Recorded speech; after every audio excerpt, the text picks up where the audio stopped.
स्त्रियाही हे पालन करण्याचा अधिकार असतात, मात्र त्यांची वैष्णवी दिशा घ्यायला हवी. वेद व तंत्र म्हणजेच पुराणे यावरून सांगितलेल्या मंत्राप्रमाणे व मूलमंत्राची दीक्षा घेऊन द्विज स्त्रियांनी पूजन करावे. श्रीकृष्णाचा मूलमंत्र 6 अक्षरे आहे. गुरुकडून दीक्षा घ्यावी व गुरु एकांतिक धर्माचा असावा. दयाळू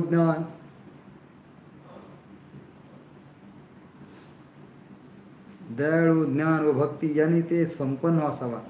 स्त्रीरत्न नसावा. अशा सद्गुरूकडून दीक्षा घेतल्यानंतर तुळशी माळा धारण करावी. गोपीचंदचे ललाट आणि आधी द्वादश अंगावर उद्धव प्रोड्रा तिलक धारण करावा व गुरुने सांगितलेल्या रीतीप्रमाणे पूजा करावी. याने अभिष्ट प्राप्त होते. ब्रह्मखंड 34 पुष्प.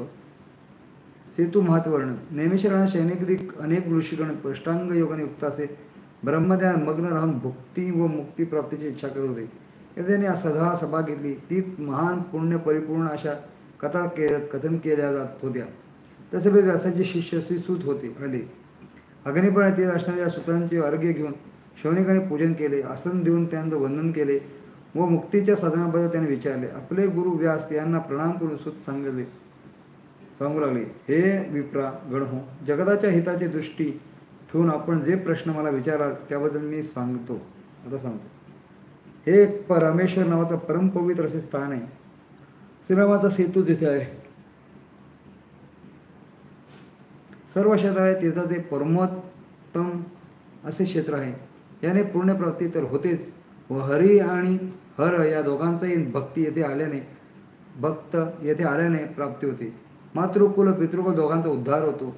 या क्षेत्राची धुळही पवित्र मानतात. सेतुबंधाचे दर्शन हे तेथील स्नान व मनशुद्धीसाठी प्रसिद्ध आहे. 35 पुष्प. जय श्रीराम. आभारी आपला. कमेंट्स करत राहा. आपले कमेंट्स फार गरजेचे आहेत. लाईक करा, शेअर करा, सबस्क्राईब करा, बेल आयकॉन दाबायला विसरू नका.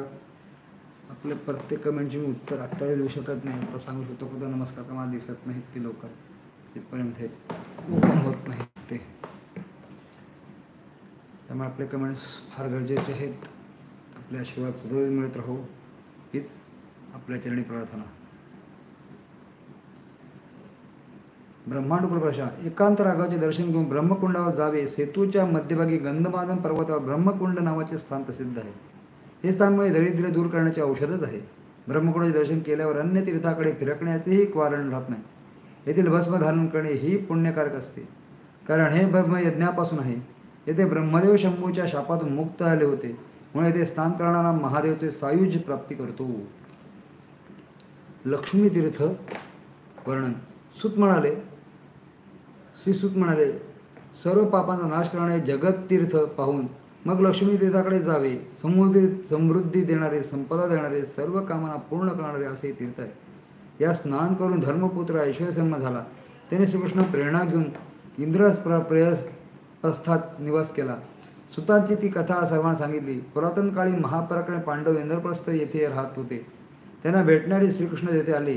पांडव प्रसन्न आले. युधिष्ठिराने त्यांचे योग्य असे आदरातिथ्य केले. प्रसन्न श्रीकृष्ण त्यांना महान ऐश्वर्याचा लाभ करून देणारे हे लक्ष्मी तीर्थ याबद्दल सांगितले. ते म्हणाले, हे धर्मपुत्रा, गंधमादन पर्वतावर लक्ष्मी तीर्थ नावाचे एक प्रसिद्ध तीर्थ आहे. तिथे जाऊन आपण स्नान करावे.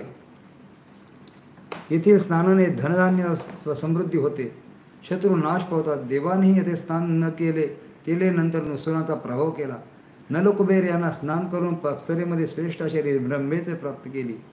कुबेरांनी येथे स्नान केले व मुख्य निधीचा तो नायक बनला. म्हणून हे राजेंद्र, अशा या शुभप्रत लक्ष्मी तीर्थात स्नान केल्यावर महालक्ष्मी प्राप्त करू शकाल. श्रीने असे सांगितल्यावर या अद्भुत क्षेत्राच्या दर्शनासाठी धर्म आपल्या नभावास येथे गेला. ते त्याने स्नान दान के सर्व काही केले. इंद्रप्रस्थ परत आल्यावर कुदृष्टाने राजसूय यज्ञ केला. त्यावेळी श्रीकृष्ण सत्यभामाला घेऊन आला. त्याने यज्ञपूर्वी दिग्विजय करायला युधिष्ठिराला सांगितले. त्यावेळी युधिष्ठिराने आपल्या भावांना 4ही दिशांना पाठवले. तेव्हा सर्वजण मोठ्या पराक्रम सुवर्ण ग्रहण करून इंद्रप्रस्थाला परतले. त्यावेळी यज्ञानंतर खूपसे दान, धन, वस्त्र, गायी, भूमी आणि भूषणे स्वरूपात दिली गेली. असे वैभव लक्ष्मी तीर्थामुळे युधिष्ठिराला प्राप्त झाले. शिवाय मुक्तीही प्राप्त झाली. 34 पुष्प. गायत्री सवित्र प्रशंसा. लाईक करा, सबस्क्राईब